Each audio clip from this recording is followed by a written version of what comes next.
Hey, it's Cheryl here, and I'm going to do some little stretches here, and hope you learned some new things. And if you haven't learned anything new lately, or you are new to stretching, please watch this and hope you learn some new stretches. So the first stretch I'm going to do is when you lift up and you go out. So you just go like this. So you want to lay flat down, and then you pull yourself up as if you're doing a push-up, but you're not doing a whole push-up. You're going to lift up and you stretch out, and that helps your lower back. And then you hold the pose for as long as you can. Usually I like to hold each pose for about 30 seconds, sometimes a little longer. It depends on how you're feeling when you're doing it, and if anything starts to not feel so good, then take a pause and just go into a small little pose where you do this. You go down and then you go like this. And this helps you calm your body, and it helps you have a little brief pause in between your stretches. Now usually when I'm stretching, I don't usually wear a mask, but tonight is Halloween, and for those who have to stay at home and not sure what to do, I just thought I'd give you some ideas. And I have practiced yoga. I do not have a certificate in yoga. I love doing yoga. It helps me relax and de-stress, and it just really helps my muscles relax and my body feel more at ease, and it helps my mind feel more at ease. Now, I am in my own room, so I'm just wearing this mask to show you that you can wear a mask and exercise at the same time and still have fun, and protect yourself and others. If anyone else is in the room with you, then due to the policies that we have, still 6 feet apart, and one of you, if not both of you, should still be wearing a mask. But I don't have anyone in my room right now, so with me right now at this time, so that's why I'm just doing this and showing you different poses that I like to do. I am wearing flip-flops, but I'm going to take those off, and I like to be barefoot. I do have this carpet on the floor, so that helps me stabilize my poses.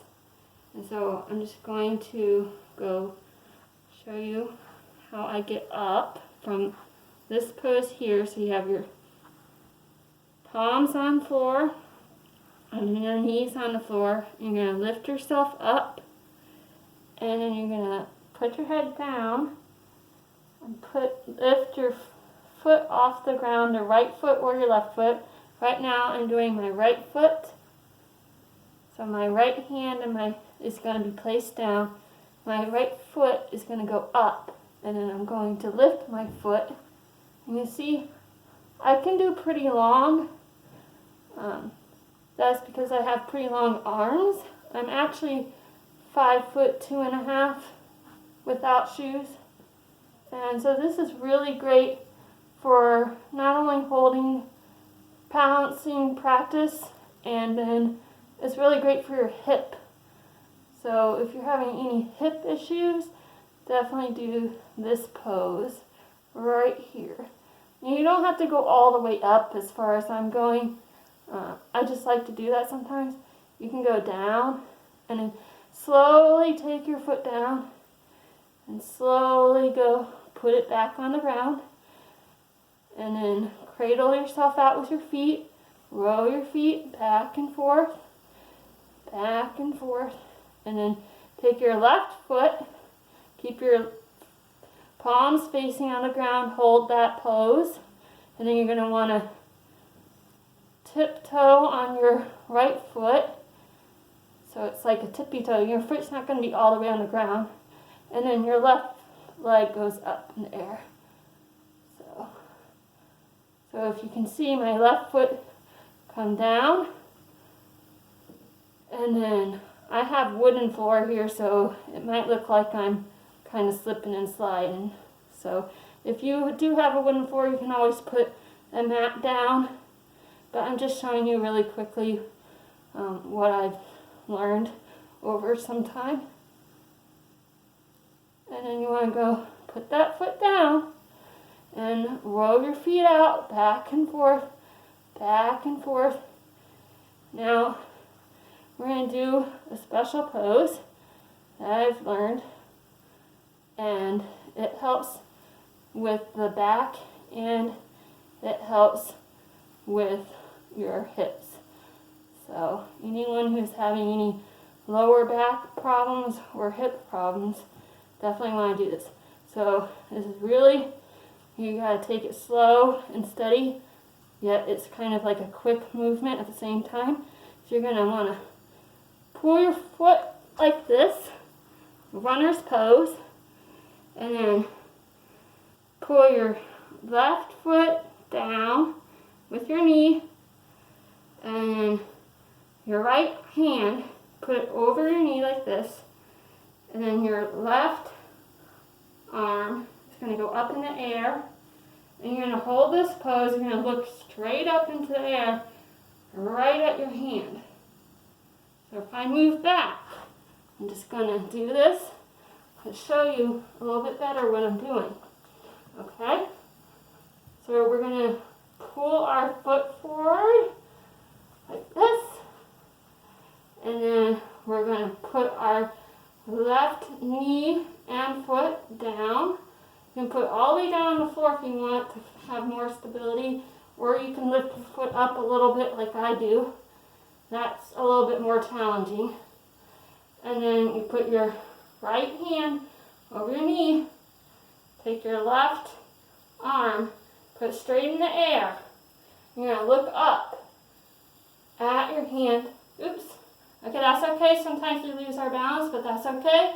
Just start and hold that, and then go, start over, and look up. And you're going to hold that pose for about 20 seconds.